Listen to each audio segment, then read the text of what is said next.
देखो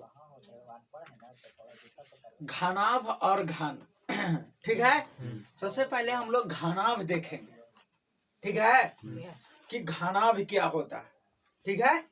तो देखो यहाँ से देखो, ये जो देख रहा है ना, ये घनाभाकार है। बक्सा देख रहा है ना, घनाभाकार होता है। ये रूम में जिसमें बैठा हुआ है वो क्या है, घनाभाकार है, ठीक है ना। यानी घनाभाकार उसको कहते हैं जो आयताकार, हाँ, जिसका जो सतह होता है वो आयताकार होता है, और जिसमें लंबाई होता है, चौड़ाई होता है और ऊंचाई भी होता है, ठीक है। जैसे में यही है, ठीक। तो देखो इसका ही लंबाई हुआ, ये चौड़ाई है, और ये वाला ऊंचाई है कि नहीं है, तो इस प्रकार से ये काची हो गया, यहाँ से ये घनाभ हो गया। अगर इसको हम लोग ऐसे कर दें तो देखो घनाभ का हम ये चीज कर देते हैं यहाँ से, देखो यहाँ से, ठीक है।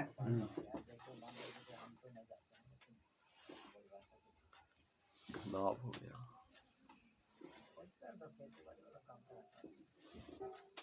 ये हो गया ना। इसमें ये काची हो गया, लंबाई एल से सूचित कर दिए। ई चौड़ाई हो गया बी से, और ये ऊंचाई हो गया एच से, इसको भी लंबाई बोलेंगे, ठीक है ना। ये हो गया। अब देखो सबसे पहले है ना, घनाभ के है ना कुल पृष्ठों की संख्या, कुल पृष्ठों की, पृष्ठ या सतह समझ रहा है ना, पृष्ठों या सतहों की संख्या,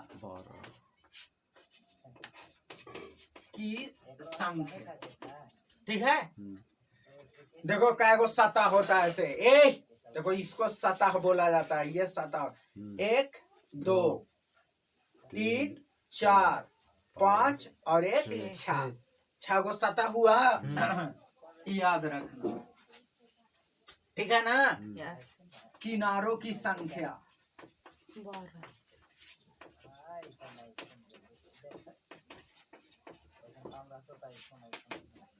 किनारों की संख्या काय को हुआ, देखो 1 2 3 4 हुआ, तो 4 गो ऊपर का हो गया और 4 गो नीचे का, काय को हो गया 8 गो, 9 10 11 और 12। टोटल किनारों की संख्या कितनी होती है, 12। ये सब याद रखना, ऑब्जेक्टिव में आ जाता है, ठीक है। और देख लो यहाँ से है ना, किनारों की संख्या हो गया। अब शीर्षों की संख्या,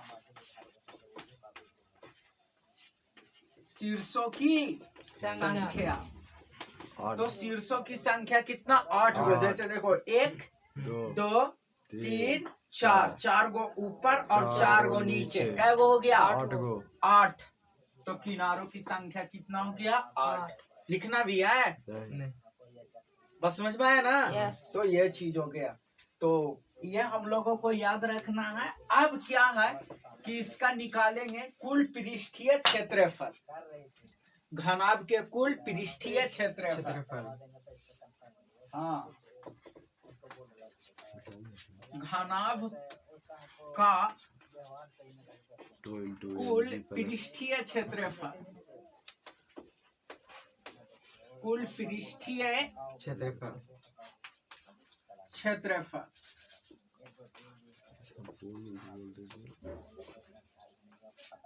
कुल पृष्ठीय क्षेत्रफल, ठीक है।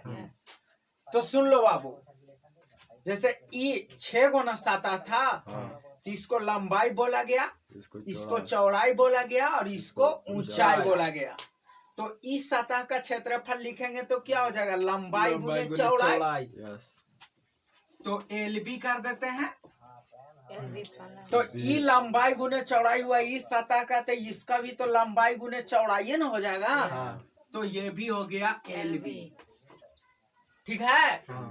अब इस सतह का देखो, तो ये हो गया लंबाई जो है वो काची है, चौड़ाई है यहाँ पे, ये चौड़ाई गुने ऊंचाई न हो जाएगा। यानी लंबाई जो हुआ चौड़ाई हो गया, चौड़ाई जो है लंबाई इसमें कहलाएगा, ऊंचाई चौड़ाई बन जाएगा। तो इस सतह का कुछ होगा चौड़ाई गुने ऊंचाई, तो हो जाएगा BH। तो जब इसका BH होगा तो इस सतह का भी क्या हो जाएगा B गुने H प्लस। अब देखो तो इसका निकल गया, इसका निकल गया, इसका निकल गया, इसका निकल गया, अब इसका निकालो तो ये लंबाई गुने काची हो गया ऊंचाई, ये ना ऊंचाई है। हाँ तो लंबाई गुने ऊंचाई यानी HL भी बोल सकते हैं। अब प्लस जब इसका हो गया यहाँ से इसका लंबाई गुने ऊंचाई हो गया तो इसका भी लंबाई गुने ऊंचाई होगा ना, तो ये हो गया HL। अब जरा देखो यहाँ से LB और LB कितना हो जाएगा 2LB, BH और BH क्या हो जाएगा यहाँ से 2BH, और HL और HL कितना हो जाएगा 2HL हो जाएगा। यहाँ से 2 कॉमन ले लेंगे तो क्या हो जाएगा यहाँ से LB plus BH plus HL। ये जो हो गया ना यानी कह सकते हैं घनाभ का कुल पृष्ठीय क्षेत्रफल हो गया, घनाभ का कुल पृष्ठीय क्षेत्रफल। संपूर्ण में बोल दो। हाँ या संपूर्ण वही बोल सकते हैं। कुल पृष्ठीय क्षेत्रफल बराबर हो जाएगा 2 into LB plus BH plus HL। अगर हम लोग बोले तो 2 इंटू लंबाई गुने चौड़ाई प्लस चौड़ाई गुने ऊंचाई प्लस ऊंचाई गुने लंबाई हो गया। समझ में आया? तो ये वाला फार्मूला हो गया है ना कुल पृष्ठीय क्षेत्रफल, याद रखना। समझ में आया? कैसे आता है सो बता दिए और ये वाला याद रखना। कोई दिक्कत? लिखना भी है इसको, लिखा हुआ है, ठीक है ना? चलो ठीक है, तो हम डायरेक्ट फार्मूला लिख देते हैं, है कि नहीं? हाँ ये हो गया। एक और होता है चारों दीवारों का क्षेत्रफल, खाली करके बता देते हैं। चारों दीवारों का क्षेत्रफल, दीवारों का क्षेत्रफल, हाँ चारों है ना कमरे के चारों दीवारों का क्षेत्रफल है ना, कमरे का चारों दीवारों का क्षेत्रफल,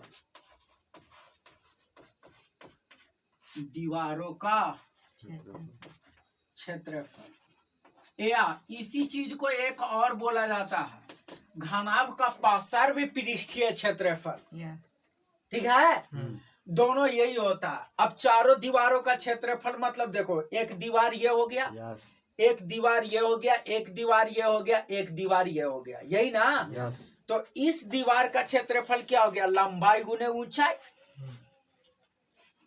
लंबाई गुने ऊंचाई। तो इस दीवार का लंबाई गुने ऊंचाई तो इस दीवार का भी लंबाई गुने ऊंचाई होगा कि ना? तो 2 से कर देते हैं इसको में। अब इसका देखो चौड़ाई गुने ऊंचाई, तो इसका भी ना चौड़ाई गुने ऊंचाई होगा। तो यानी एगो का BH तो एगो और है तो 2, तो यहाँ से 2H कॉमन ले लेंगे। देखो 2H और 2H है कि नहीं? तो 2H कॉमन ले लेंगे तो L प्लस काची हो जाएगा B। तो ये हो गया चारों दीवारों का क्षेत्रफल क्या हो गया 2H into L plus B, ठीक है ना? या एगो और होता है ना घनाभ के पार्श्व पृष्ठीय क्षेत्रफल भी इसको बोला जाता है। घनाभ का पार्श्व पृष्ठीय क्षेत्रफल, पार्श्व है पृष्ठीय क्षेत्रफल है ना, घनाभ का पार्श्व पृष्ठीय क्षेत्रफल क्या हो जाएगा यहाँ से? तो घनाभ का पार्श्व पृष्ठीय क्षेत्रफल होता है 2H इंटू L प्लस क्या हो गया B, ठीक है? तो चाहे पार्श्व पृष्ठीय क्षेत्रफल का हो या कमरे के चारों दीवारों का क्षेत्रफल का हो, ये दोनों एक ही चीज होता है, याद रखना। बात समझ में आ गया?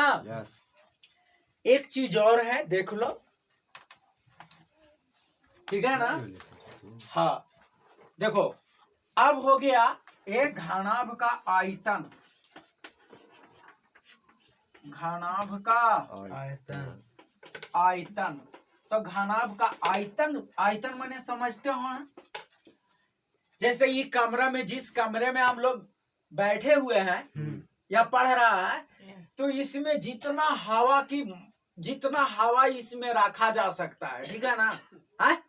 तो वो टोटल वही क्या कहलाएगा, उसका आयतन कहलाएगा। क्या कहलाएगा?